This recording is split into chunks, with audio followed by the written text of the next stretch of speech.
For the Man in the Dark. Oh, you're right this way, sir. We're rolling. Rolling, okay. Mark Hamill's talking with me about Star Wars, of course, among other things.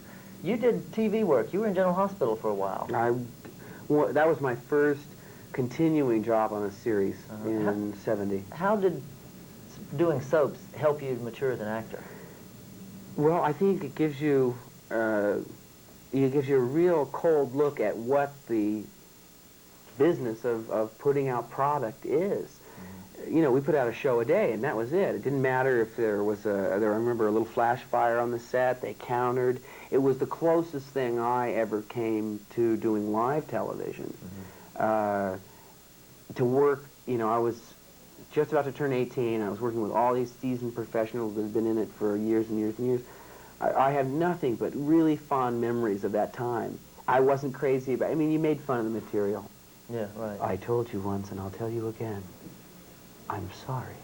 I mean, that pace is so laconic and so forth.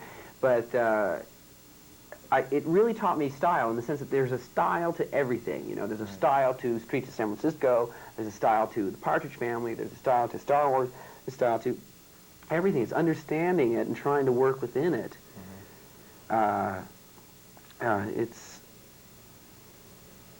It was a great education. They move so fast. You know, you have cue cards and whatnot, but I was too scared. You know, I was coming right from college theater into that, and I knew all my lines backwards and forwards. And yet I remember one time there was a guy who was actually fired at about 10 in the morning.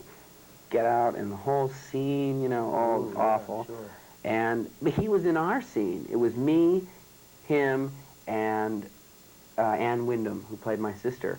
And, so I had 45 minutes. They turned his whole part into a telephone call, sort of a Bob Newhart one-sided. What's that you say, Mrs. Fetterman? You say you already made a left turn? It was like that, but, I mean, to have the whole cast come and crowd around and be real supportive, and then to bring it off, I mean, these are things that I'm glad I had a chance to do that, really. You, of course, have done some theater all along, and since Star Wars, you've done Elephant Man, for instance.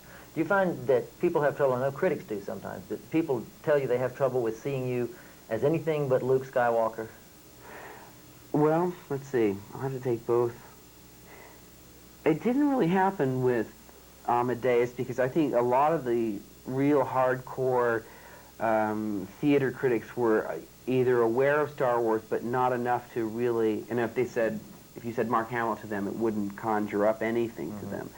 So, I mean, in a couple of reviews, because I got bad reviews and I got some super reviews. I mean, I learned one thing, because when I got the play, I said, they're all going to love me in this. It's a wonderful play. I'm wonderful in it. And it's a good role for you. Right. So, I would be real shocked, because I said, I could understand getting bad reviews in Star Wars, because it's so stilted and so comic book, and, gosh, you don't believe in the... You try and say, gosh, you don't believe in the Force, do you? I mean, I don't care if Laurence Olivier says it. It's going to come off a certain way.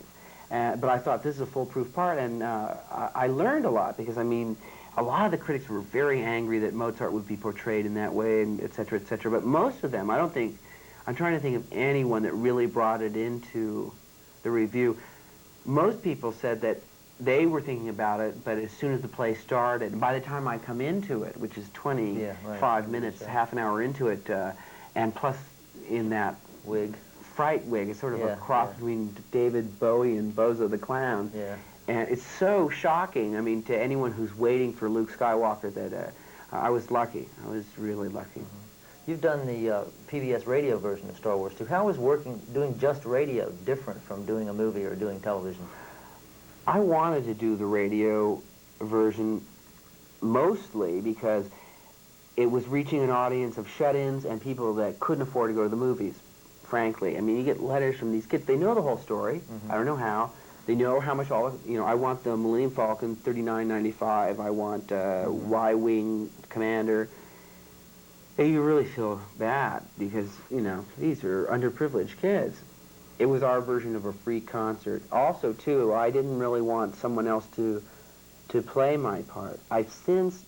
You have to let go somewhere, because finally when the Disney people were going to do all the children's storybook records. You know, I couldn't carry it so far. I wanted Carrie and Harrison to do the radio. Harrison was working. Carrie had other reasons. All I'm saying is that I thought it would be a great gesture on our part. The the joy of it is that you're not waiting 18 months for opticals. A scene that took right. you 10 days to shoot is done in 45 minutes.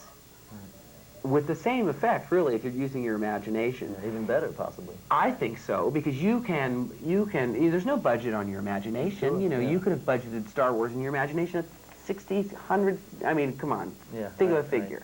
So the fact that, you know, they had 3 stereo mics and you're blocking, and the also, too, is that you're telling a 2-hour story in, what, 13 half-hour episodes. So, I mean, you can really expand upon, you can put in a lot of things that were in the script that had to be cut out for time. You can give a little background. It was fun to work with some great New York actors who I'd seen on the stage. And so these guys are coming in doing, you know, Stormtrooper 2 and playing a brilliant role in Equus every night. You just can't believe it. I think that's, I mean, I did it mostly because actors don't get to be in radio anymore. I'm 32. I missed radio. I missed live television, and it was a lot of fun. You lived in Williamsburg when you were younger. I'm from Virginia, that's why. That's that. How long ago was that? Well, my father was in the Navy, so I was 4, 5, 6, and almost 7 in Williamsburg, and then we lived briefly in Norfolk. And then I went to high school and junior high, 7th, 8th, 9th, and 10th grade in Annandale, which is ironic because when you really, you know, telescope that all in, I lived in Virginia more than I lived in California. And because the light coloring, being on the deserts of North Africa, turning my hair light, I really had a reputation as being a California guy. Huh. You know, I mean, people thought I was born in Newport Beach and grew up here all my life and that sort of thing. And I feel much more at home on the East Coast. I mean, not that I feel alien out here, but all the surfboards and skateboards and all that sort of stuff, you know, I just never had it. I went to high school in Virginia and New York. So to be pegged as a role model for California is very odd for me. Okay, we got to stop. I'm sure they want to quit. I could go on and on and on. I know, we could. We'd have a good time. Just How long chatting is away. your show? I'll probably do 2 or 3 minute pieces out of it.